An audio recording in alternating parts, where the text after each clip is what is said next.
and then see what comes of it. Can you tell me about the other comic projects you are currently working on? Our biggest comic project right now is called Shutterbox. It's put out by Tokyo Pop. We have 2 volumes finished right now. We're almost done with the 3rd volume. We have about 8 pages left to go. Each of these is about 180 pages, although the new one's 190. And this one is about, Shutterbox is about a girl named Megan who has these very bizarre dreams where she seems to go to this university somewhere, she's not sure where. And as time goes on, she finds out that this is a university called Muse. It stands for Meridia University for something. What was it? University of Spiritual Education. Meridia University for Spiritual Education. You can see I'm not thinking correctly today. But it's a school in the afterlife where Megan meets muses. And a muse is somebody who is, in Greek mythology, was somebody who would sort of whisper in your ear. There's like a ghost who would give you, if you were an artist, would give you inspiration and tell you, yes, you're doing a good job, working on that painting, or, why don't you try doing this instead. So this is a university of muses, and Megan finds out that she is supposed to be a living muse, and that she's supposed to be educated here. And then the story gets a little more complex from that. People get thrown off bridges and all sorts of stuff. So.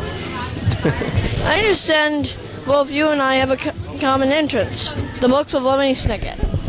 Oh yeah, those are good books. I really enjoy them. Tavish has actually read all of them. I've only read half of the collection so far. I got one more to go.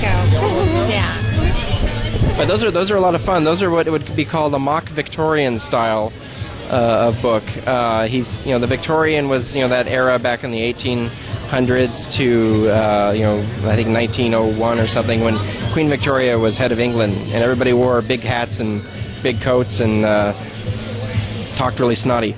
And what I enjoy about the Lemony Snicket series is he sort of makes fun of that because they're dreary, but not really dreary. But they're very smartly written.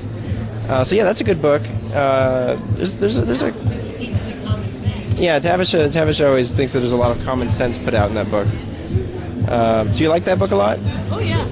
I'm like almost done with the series. I'm like on the 10th book, I think. Mm-hmm. I think I'm on the number 5 right now. Yeah, I keep getting busy. The problem is when I start to read a book, I have a habit of hoarding books. I have a habit of collecting too many books. I end up reading 4 or 5 or 6 books all at once.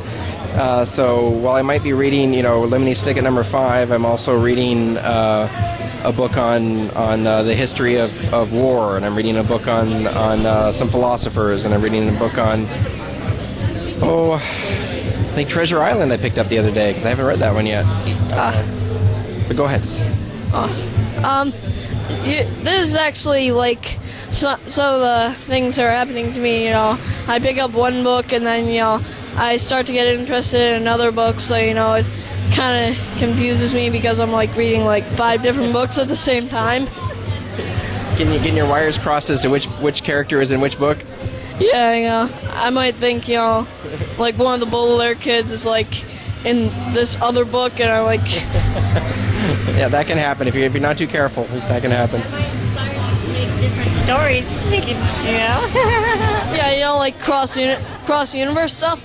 Yeah, or sometimes when you read something, it can help give you an idea, especially if it's a book on history or if it's a book on how something is manufactured. It can lead you to think more about, especially if there's faults in it, how you yourself would fix it, how you yourself would handle that situation if you were in that situation, say in Waterloo, the Battle of Waterloo, or something like that. And that can help you, if you're writing stories on yourself, it can lead you to doing something interesting in the end. So. Well, thank you guys very much. You're welcome. Thank you.